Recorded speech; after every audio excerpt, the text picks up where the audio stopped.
Esta é a aula número 5 da disciplina Eclesiologia. Nesta aula nós vamos falar sobre as ordenanças da igreja, sobre as formas de governo e sobre as marcas da igreja.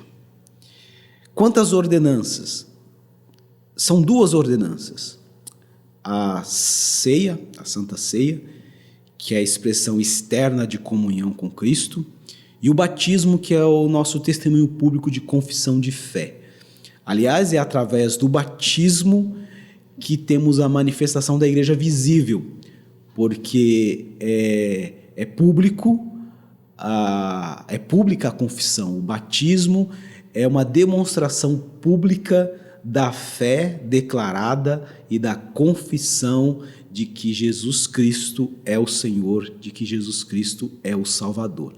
Então, a partir dessas duas ordenanças, nós temos aí a comunhão com Cristo e nós temos nosso testemunho público de fé.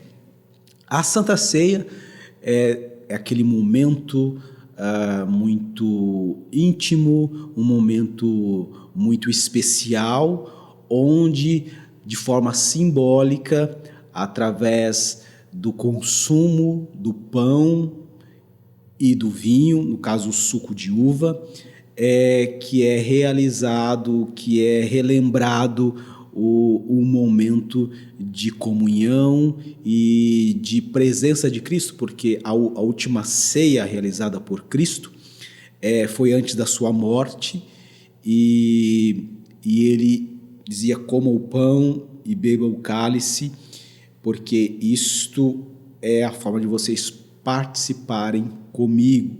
Então, o pão significa o corpo de Cristo e o suco de uva, o vinho, o sangue de Cristo. No caso desse momento específico, ele é entendido pela maioria dos cristãos como sendo um momento simbólico.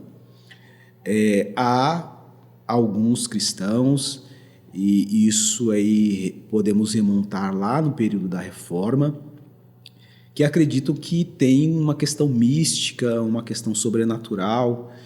Inclusive, essa foi uma das questões que trouxe um desacordo entre Calvino e Lutero, que é a ideia de que Lutero defendia que o corpo de Cristo, no caso do pão, quando você fazia uso do pão, o pão se tornava, então, a ideia de transubstanciação no corpo de Cristo. E da mesma forma, o vinho, de uma forma mística, se tornava o sangue de Cristo.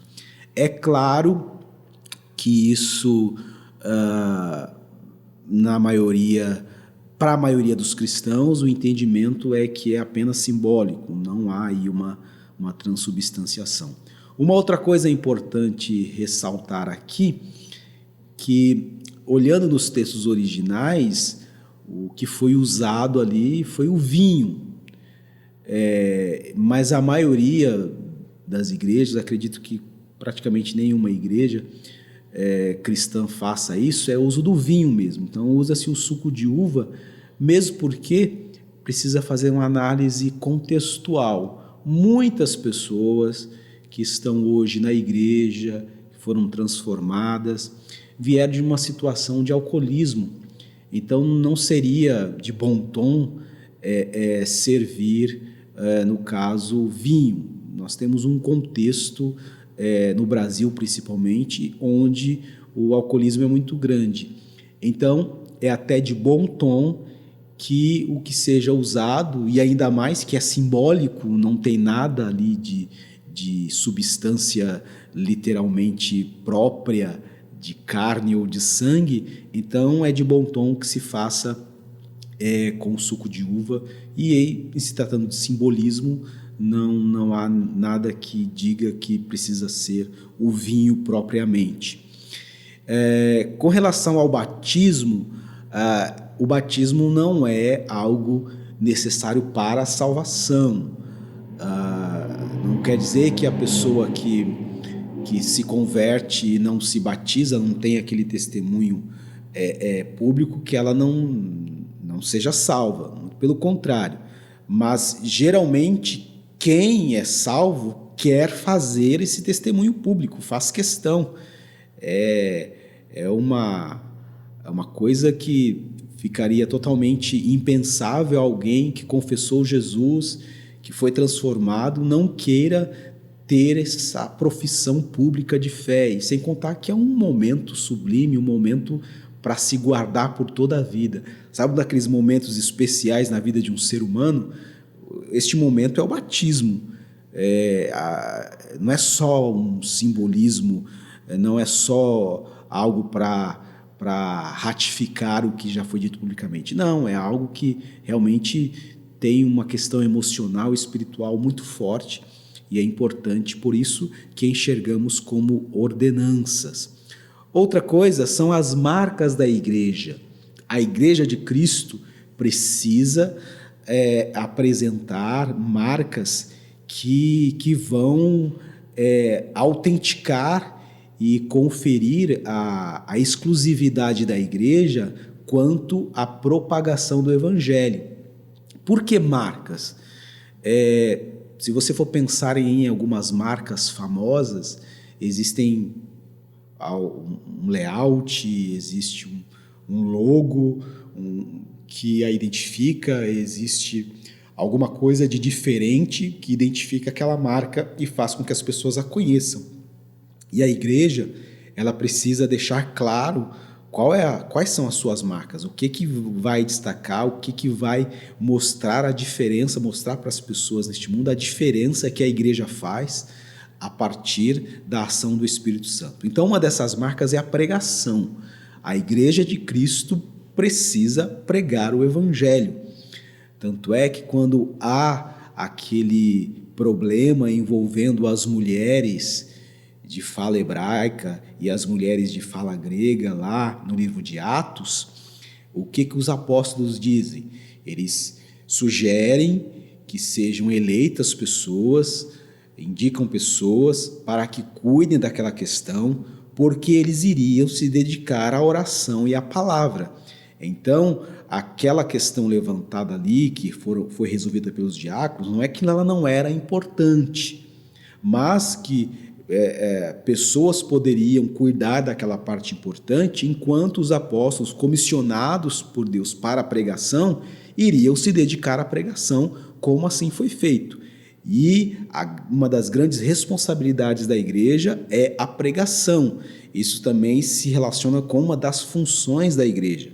Então, pregar o evangelho, levar as boas novas de salvação, e isso utilizando de todos os meios possíveis que possam ser lançados pela igreja para pregar o evangelho. Hoje nós temos aí a pregação do evangelho realizada nas comunidades, nos seus locais, tem a pregação realizada através do trabalho missionário, os meios de comunicação que hoje são usados de forma intensa para a pregação do evangelho. Então a igreja tem que pregar o evangelho.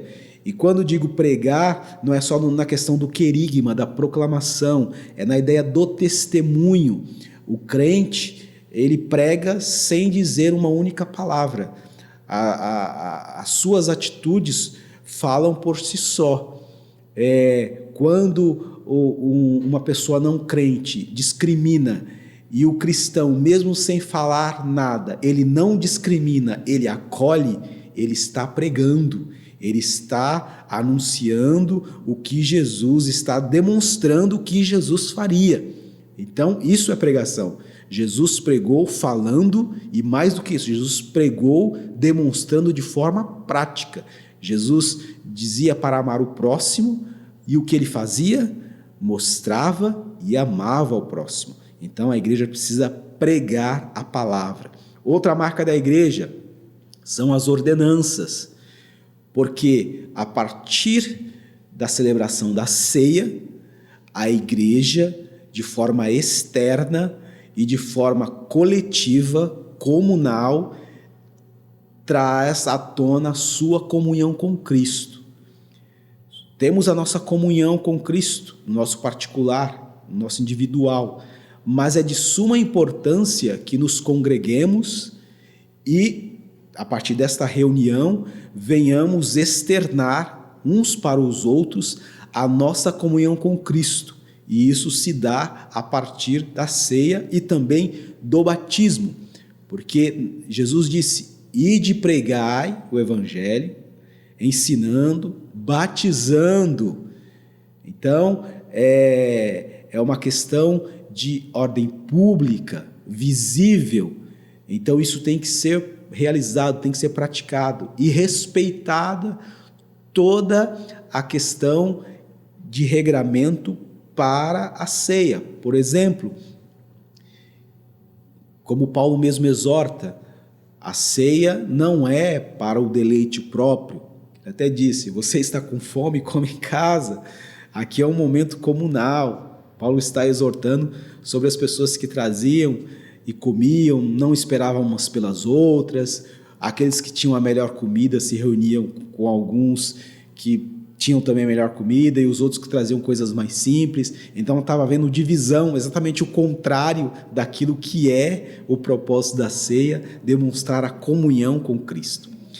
E uma outra marca que a igreja precisa ter é a disciplina. Nós vemos lá na igreja de Atos a disciplina acontecendo, as pessoas errando e sendo disciplinadas, sendo admoestadas. A igreja que não disciplina os seus membros terá um sério problema de comunhão, porque o pecado não coaduna com igreja, porque a igreja foi chamada, a igreja é remida, lavada no sangue de Cristo.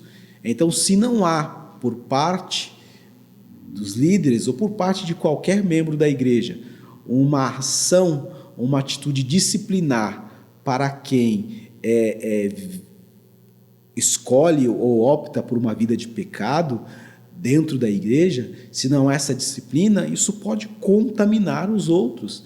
Por exemplo, nós temos uma fruta que apodrece na fruteira. Se aquela fruta não for retirada, as outras frutas que estão boas vão apodrecer também. Então o pecado contamina. Então é necessário haver disciplina, e a disciplina é bíblica. Nós vemos apóstolo João falando sobre disciplina de uma forma dura, apóstolo Paulo falando sobre disciplina e ratificando que Deus disciplina, Jesus falando lá nas cartas à igreja da Ásia que eu disciplino e admoesto aqueles que eu amo. Então, como igreja de Cristo, precisamos cumprir a palavra de Deus e haver disciplina dos membros. E não importa quem seja alguém que ocupe o cargo de liderança, seja o pastor. Aliás, nós ainda vamos falar sobre a questão de vocação e a questão de uma hierarquização que existe dentro da igreja. Nós vamos falar isso mais adiante. Formas de governo. Atualmente existem, pelo menos, eu vou citar aqui os mais comuns e os mais reconhecidos, 4 formas de governo nas igrejas. Na igreja, 4 formas de governo. Temos o governo episcopal. O governo episcopal é aquele onde um bispo, o caso o episcopo, isso mais centrado numa pessoa, ela toma as decisões. Toma as decisões, sejam elas de caráter administrativo, sejam elas de caráter doutrinário. Essas decisões é tomada pelo episcopo. Dar um exemplo aqui, a Igreja Católica ela funciona no sistema de governo episcopal. O regramento, as orientações, elas vêm não via escritura, mas via a bula papal. Então, o Papa ele emite a bula com se tem uma renovação, se tem uma revisão, se tem uma nova orientação. Então o episcopo acaba determinando como as coisas devem acontecer. Outras denominações também, a Igreja Ortodoxa usa também o sistema episcopal. Tem o sistema presbiteriano, que aí as decisões são tomadas por um corpo presbiterial, ou seja, existe um número de pessoas de uma espécie de colegiado que são responsáveis por tomar as decisões. Então, tem uma decisão lá de ordem doutrinária, tem uma decisão de ordem administrativa. Então, esse corpo, esse presbitério se reúne e delibera quais são as medidas adequadas, e aí, depois das decisões tomadas, elas são comunicadas aos demais membros da igreja. Tem o sistema congregacional. Esse é um sistema usado pelos batistas, onde a autoridade é a assembleia. Então, tem uma deliberação a ser feita, seja de ordem doutrinária, seja de ordem administrativa. Então, a proposta é enviada para a assembleia. O autor da proposta pode ser qualquer membro, pode ser o pastor, pode ser o líder, pode ser qualquer pessoa. Envia a proposta e aí essa proposta é discutida, se tiver uma contraproposta também é apresentada e discutida, e no voto por maioria acaba sendo acatada a proposta com maior número de votos. E tem também o sistema representativo. No sistema representativo, ele é um pouco parecido com o congregacional, mas no congregacional, todos os membros daquela comunidade podem decidir. No representativo, aquela comunidade, ela indica e elege os membros. Não é como no presbitério. É um pouco diferente, porque eles são indicados e eles têm um período a cumprir. Depois de um determinado tempo, outros são indicados e cumprem ali um mandato por um determinado tempo. Uma outra coisa sobre as igrejas congregacionais é que elas são autônomas em sua localidade. Então, aquela igreja daquela localidade, ela é autônoma nas suas decisões, mesmo que ela esteja ligada a uma convenção, mas as decisões do seu dia a dia, da sua liturgia, da sua disciplina, ela é realizada ali. A sua administração financeira é administrada ali.